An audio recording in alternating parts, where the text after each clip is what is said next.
एक तरफ पिलडाट की रिपोर्ट है जो चीख चीख कर ये बता रही है कि जमहूरियत का जितना नुकसान पीटीआई दौर में हुआ किसी भी दौरे हुकूमत में नहीं हुआ। इमरान खान की हुकूमत तब खत्म हुई जब फौजी हिमायत हटा ली गई, लेकिन अगर एस्टैब्लिशमेंट सियासत से अलग रहने के अज़्म पर कायम रहे तो जमहूरियत में बेहतरी की उम्मीद है। पिलडाट की रिपोर्ट में कहना है कि इमरान खान के दौर में मुल्क में गैर एलानिया आमरीत थी। इस आमरीत की वजह खुद इमरान थे या उन्हें हासिल एस्टैब्लिशमेंट की हिमायत, ये कहना मुश्किल है, लेकिन इक़्तिदार जाने के बाद माना कि उन्हें फौजी हिमायत हासिल थी। बजट मंजूर कराने और चीफ इलेक्शन कमिश्नर की तैनाती के लिए उन्होंने फौज से हिमायत मांगी थी। 3 बरसों में जो मुल्क को नुकसान पहुंचाया वो नाकाबिल तलाफी था, और जब वो सपोर्ट हट गई तो इमरान खान की हुकूमत रेत की दीवार साबित हुई जो पल में गिर गई। जमहूरियत उस निज़ाम को कहते हैं जिसमें महकूम अपने हुक्मरानों को और वोटर अपने नुमाइंदों को कंट्रोल कर सकें। पाकिस्तान में जमहूरियत नहीं बल्कि मजबूरियत है।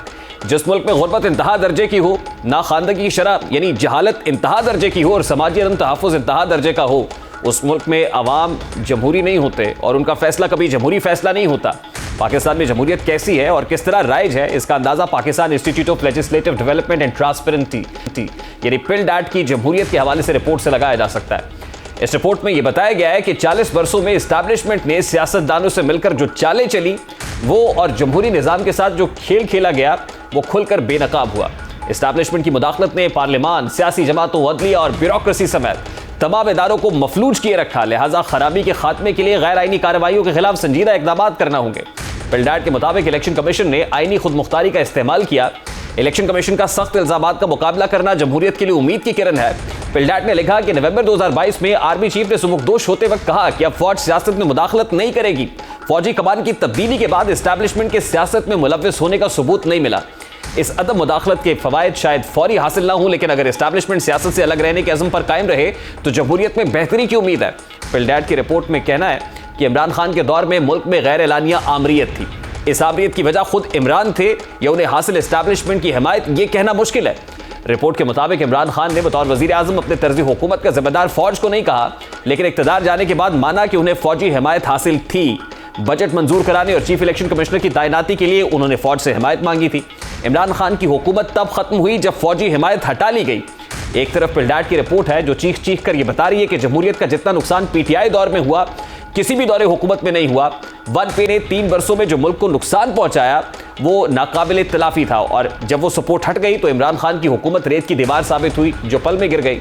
दूसरी तरफ इमरान खान है जो बार बार हर इंटरव्यू में ये बताने की कोशिश कर रहा है कि हमारी हुकूमत को गिराने में एस्टैब्लिशमेंट, बिलखुसूस जनरल रिटायर्ड बाजवा ने किरदार अदा किया।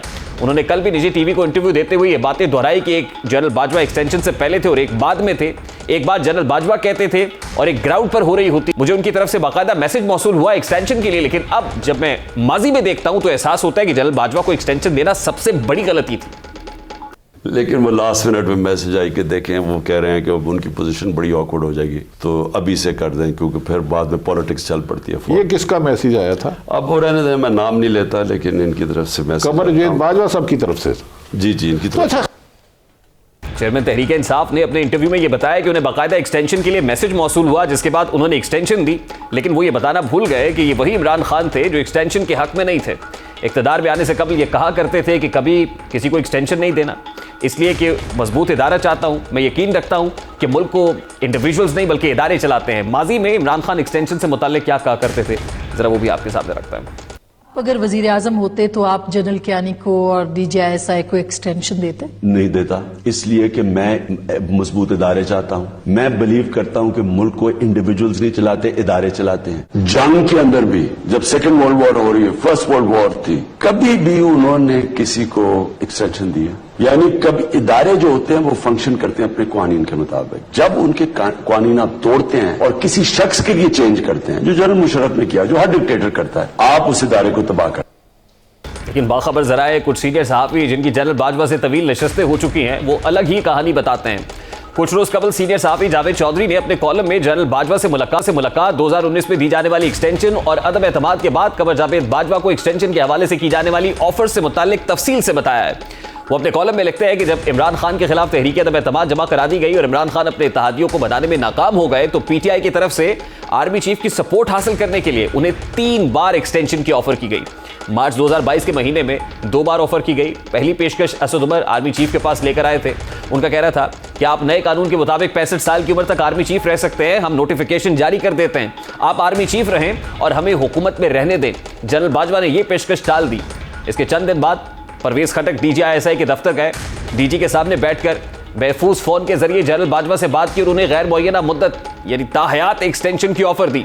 यह ऑफर अदम एतमाद से चंद दिन पहले की गई थी, जिसके बाद जनरल बाजवा ने अदम एतमाद से पहले ऑपोजिशन को तहरीक वापस लेने का मशवरा भी परवेज खटक की दरखास्त पर दिया था।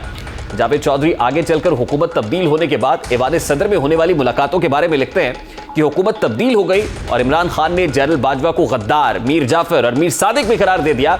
लेकिन फिर इमरान खान ने उसी मीर जाफर और मीर सादिक से ऐवान सदर में 2 मुलाकातें की। ये दोनों मुलाकातें इमरान खान की ख्वाहिश और इसरार पर हुई थी।